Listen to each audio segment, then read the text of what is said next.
Like, you need to know what age bracket your target audience is. Like, is this product for children? Should the logo be colorful? Should it be bright? Or maybe you have it more geared towards men or more towards women, or is it both? You need to really think about all of that. We help people with ideas get them to revenue.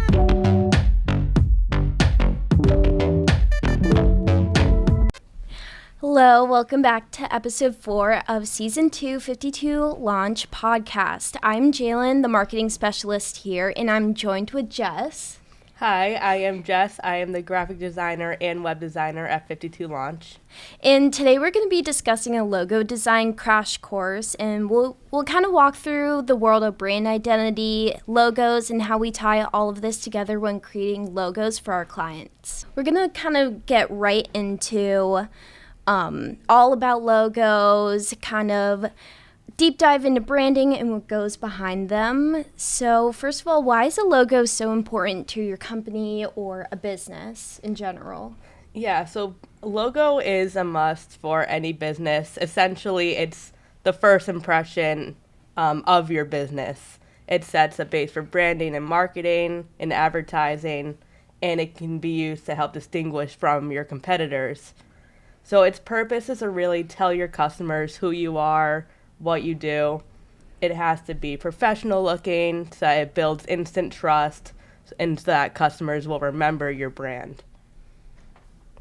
And do you have any examples of like your favorite logos that you've worked on or even seen in the past? Yeah, for one that always comes to my mind of other logos, and this one is Nike. So the name for Nike actually comes from Greek mythology. Nike was the goddess of victory, and that swoosh part in the logo is the check mark. Well, first of all, it's telling the viewer the notion of like getting things done, or in their words, just do it.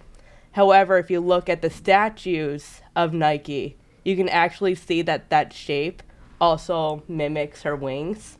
So it's like that tie-in between where they got their inspiration and actually bringing it into their brand.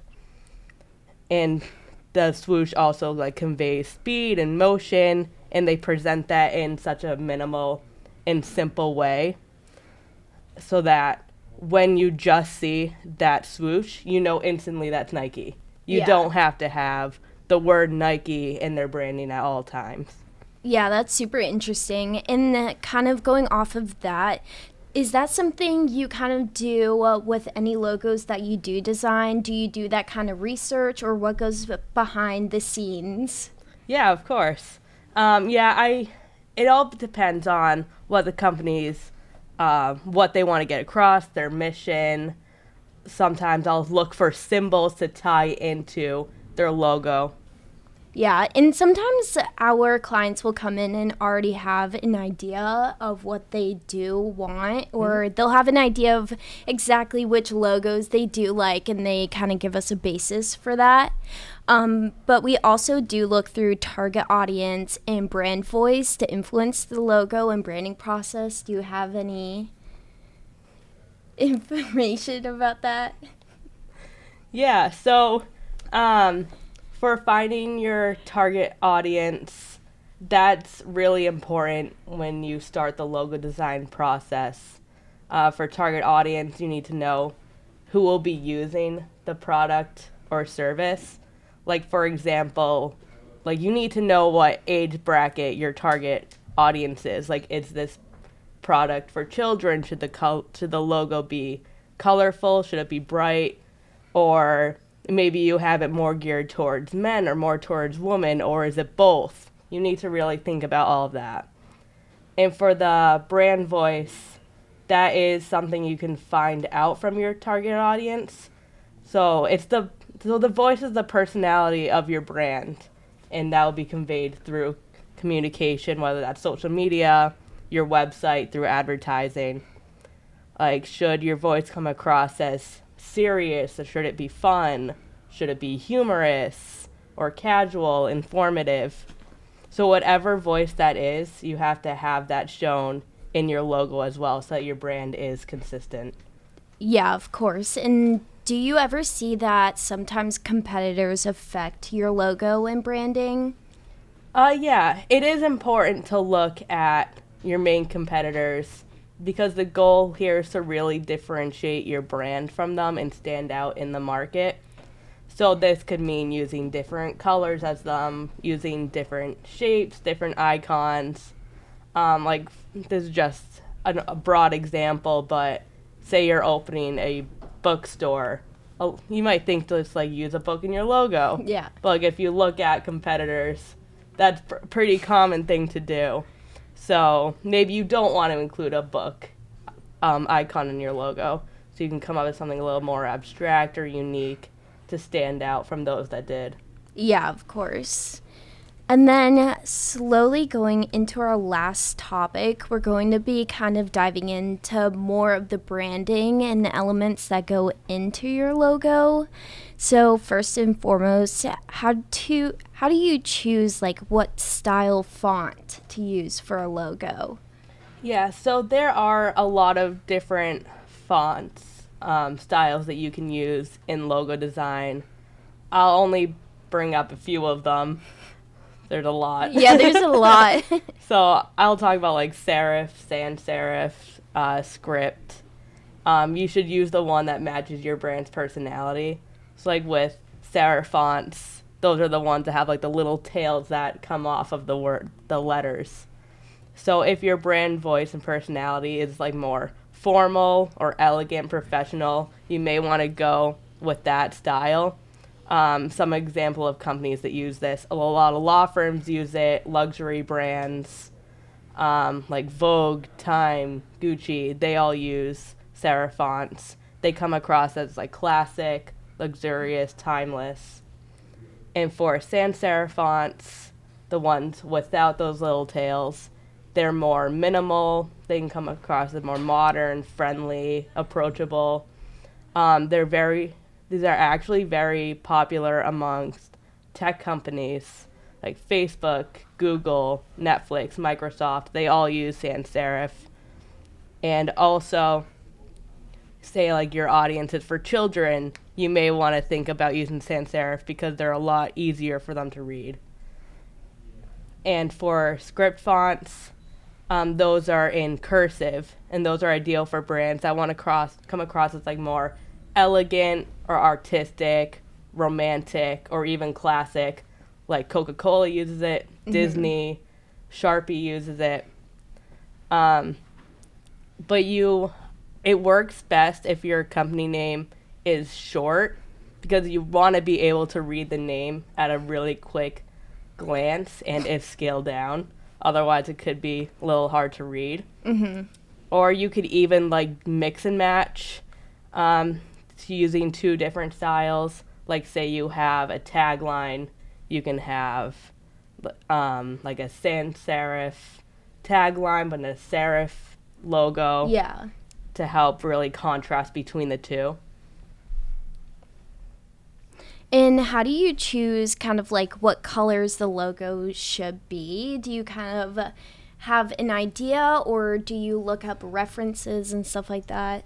Yeah, I like to look into more like the psychology of color and color theory because every color has a different meaning and connotation to it.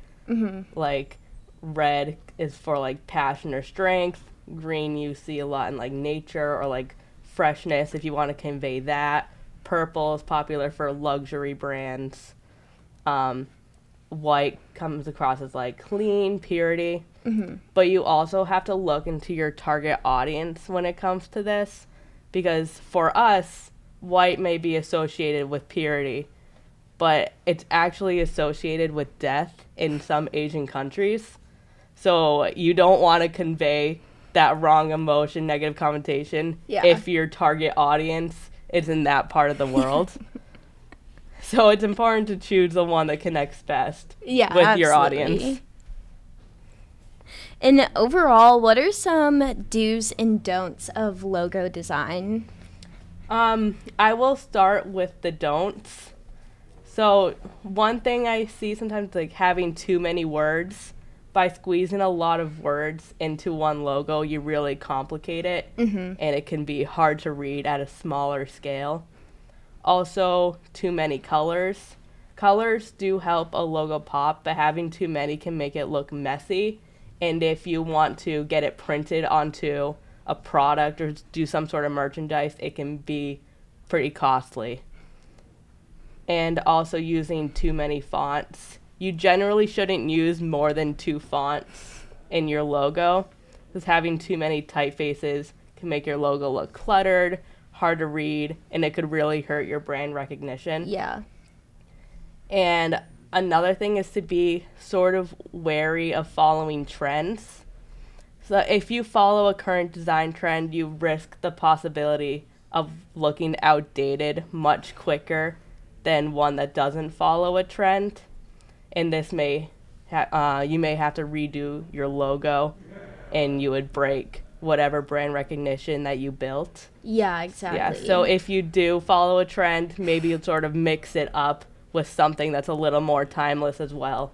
Yeah, and we definitely do always tell our clients that, like, it is fun to go with the trend sometimes, and like it's sometimes you really want to do it because everyone else is. Absolutely. But sometimes you have to realize, like, you're going to have to change that logo out in like less than 2 months, and then it's just going to turn into too much over time. Yeah, absolutely.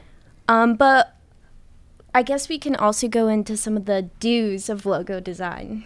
Yeah, so when I start a logo, I like to start in black and white only, no color.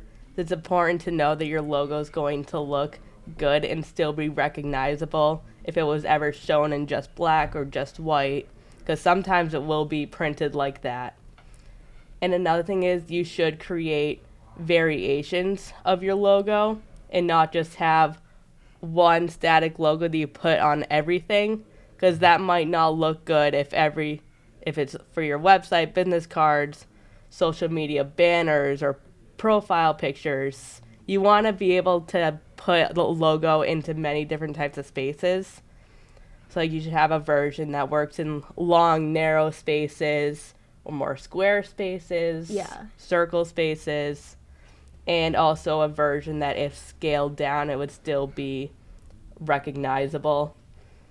And you should also have different variations for color. Like if your logo is blue, but it has to be put on a blue background, you don't want to get stuck with a blue logo on a blue background. So have like a white version ready, have a black version ready, so that you're a lot more flexible. And finally, just keep it simple and minimal. You should be prepared for your logo to be seen at a very small scale, at a very quick glance. If your logo is complex and it has a lot of little details, it may get a little blurry as you zoom out more. So yeah, just keep it simple so that it's effective at all sizes. Yeah.